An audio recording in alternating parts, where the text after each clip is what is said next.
राष्ट्रवादीच्या विलीनीकरणाचे टप्पे लवकरच उलगडणार। 9 फेब्रुवारी नंतर पत्रकार परिषद घेत रोहित पवार सांगणार इनसाइड स्टोरी। माझाला पवारांच्या राष्ट्रवादीतल्या सूत्रांची माहिती।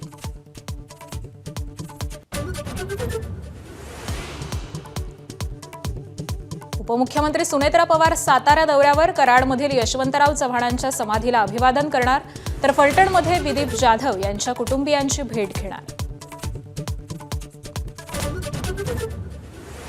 अजित पवारांच्या विमान अपघाताबाबत राष्ट्रवादी नेत्यांकडून शंका उपस्थित। अजितदादांचा 100% घात झाला, आमदार मिटकरींचं वक्तव्य। तर घात की अपघात याची चौकशी करा, रुपाली ठोंबरे पाटलांची मागणी।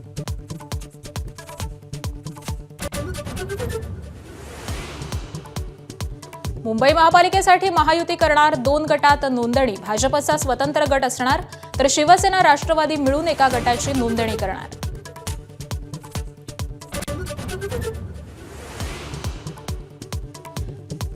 मलकापूरमध्ये उच्चभ्रू परिवारातले आई, मुलगी आणि मुलगा संशयास्पदरित्या बेपत्ता।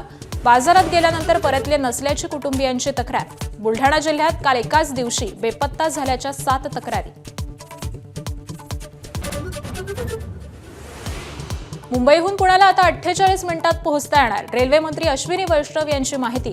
काल अर्थसंकल्पात मुंबई पुणे हायस्पीड रेल्वेची घोषणा। T20 वर्ल्ड कप मधल्या भारताविरुद्धच्या सामन्यावर पाकिस्तानचा बहिष्कार। पाकिस्तान सरकारचा निर्णय, तर परिणाम भोगावे लागतील ICCचा पाक क्रिकेट बोर्डाला इशारा। अंडर-19 वनडेत वर्ल्ड कप मध्ये भारताची पाकिस्तानला 58 धावांनी हरवत सेमीफायनलमध्ये धडक। किलन पटेलची अष्टपैलू खेळी, तर वेदांत त्रिवेदीचं अर्धशतक। सेमीफायनलमध्ये भारताची अफगाणिस्तानची गाठ।